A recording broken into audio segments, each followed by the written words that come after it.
Right, thanks. Okay, now on to the proper slide. Okay, so I'm just going to give you a quick overview of actually how Peirce's semiotic theory works. It's based on a triadic relationship of three parts: the concept that needs to be communicated, how that concept is represented, and the third part, which is the interpretation of what is actually being shown. And it's the basics of actual visual communication as we know it. But as I said, there's two forms of semiotics, so I'm only going to concern the actual Peircean form, which is between what he describes as the object, its representative, and its interpretant, or as I'd rather call it in designer-centric terms, the concept, how it's represented, and how it's interpreted. Okay, so it's important to keep an eye on what is called the determination flow. This is how, within anything that we do, to get a message across, we encode it through the visual. We make decisions about how we put together our visuals through drawing, through collage, through all kinds of different ways, through what this is the actual relationship between who's actually our audience, what it is that we need to communicate within our illustration, and then how is that represented in a way that makes sense to our audience who is coming to this relationship from a social cultural perspective, that there's things that they understand within their social cultural group that us as illustrators need to understand. Otherwise, things can get interpreted in different ways depending on people's context. Now, Peirce himself came up with this theory in America of semiotics at the same time as us in Europe. So we're talking about like late 19th century, early 20th century theory. So a lot of the terms he uses in our 21st century world of being designers and illustrators and visual communicators has adapted new terms for the words he uses. And his theory is, when you come to it, very, very complex, because he wasn't writing for us as illustrators, visual communicators.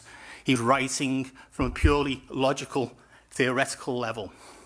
So my research, after trying to find how to get my head into what Peircean semiotics is, I've had to translate myself, the theory, into what I understand from my practice as an illustrator for 10 years, and then my practice as an interaction designer, who thankfully has helped me get into Peircean semiotics, but more importantly, how the language, we need to put the language into something that we understand from our practice. So just looking at this slide, you can see that the triadic relationship between the concept, which is the object, how it's represented, the representative, and how it's interpreted, the interpretant, the meaning of this, is couched in all this strange language.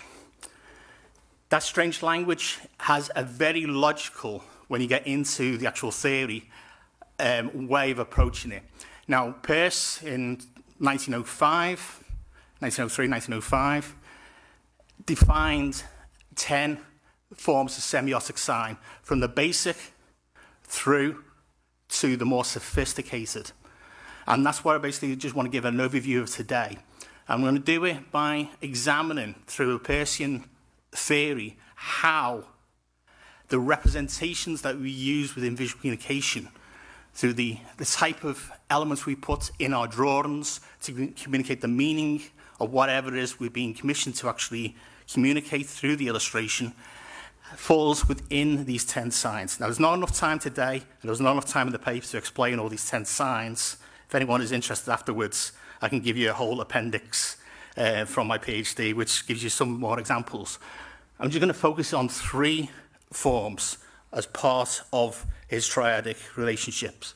First form is going to be what I've translated as iconic representation.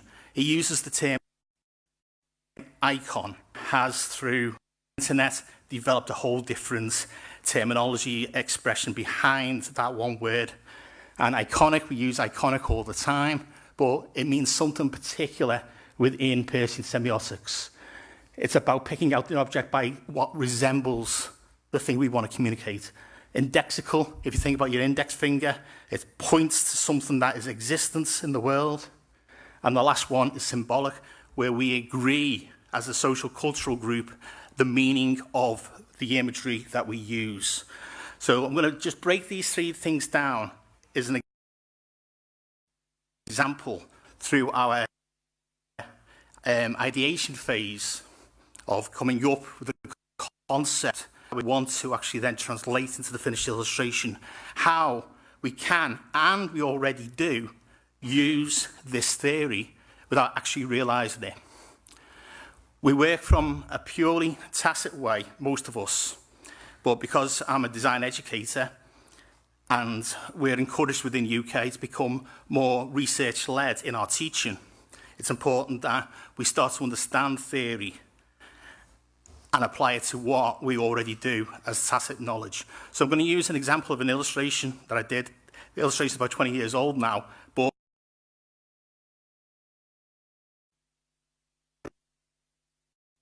it takes 20 years to learn to see I've already been using it as a practitioner. So I'm going to use this example of a carrier pigeon, and I'll just wait till the next slide changes over. So I'm just going to use this to explain iconic representation. So within Peirce, the very basics of visual communication, even though he doesn't use that term, but visual communication is that we see a resemblance in just a few lines or a bit of colour or whatever that reminds us of something else, a bigger concept. So within this particular illustration, it's composed of a lot of different iconic elements, semiotic elements that help communicate the bigger concept behind the drawing. So we have the bird shape, which is iconically representing a pigeon. The helmet and the goggles, a flyer. The white shapes of the clouds represent, obviously, we're in the sky. The blue background, the blue of the sky. All of these things are iconic elements within Peircean semiotic theory. It doesn't become a semiotic sign until we make that connection of a very basic level that resembles something else. The next step, or the next level, I should say, rather than the next step, because that sounds as procedural, but the next level is then what he terms indexical representation. This is a carrier pigeon. The illustration, it points to existent carrier pigeons. It also points to, in this context, RAF pilots from the Second World War, but also because of the actual stylistic nature, it points to one of the references I used, which is Catch the Pigeon from the Dick Dastardly cartoon from the 1970s. All these things are indexical from the one illustration. Now, the iconic elements nest to form the indexical part of the communication. Because this is an illustration for a big concept, the concept behind this was there was a commission from Wirral Borough Council to get their citizens to communicate more with the council. So they wanted to use it as an example of getting more channels of communication to the council. So the big symbolic idea behind this was the carrier pigeon and all the other forms of illustrated communication all point to symbolic elements of the fact that this is about getting in contact with your council without actually saying directly, give us a ring or email us or whatever. So they wanted a whole set of illustrations commissions to get across to their citizenship all these different elements of what this is. So just to start to summarize, the whole idea of the triadic nature brings the person, the audience, into the relationship with the illustrator. And Peircean semiotic theory is very good at that. A pragmatic theory is about meaning being emergent from the elements we see. And one idea sparks off the next idea, sparks off the next idea. Now, because I've had to translate all this myself from the heavy, heavy theory, my research angle from now on is to actually bring semioticians together with designers, with illustrators, to bring the discourse, the understanding, the dissemination of this theory into a designer-centric language. So this next year, I'm rolling out, pardon me, I'm rolling out workshops with a semiotician across different design-related organisations and things like that. So I think I'll just end there, and thanks very much. Okay, thanks. Thanks, Dave. That's great. Thank you.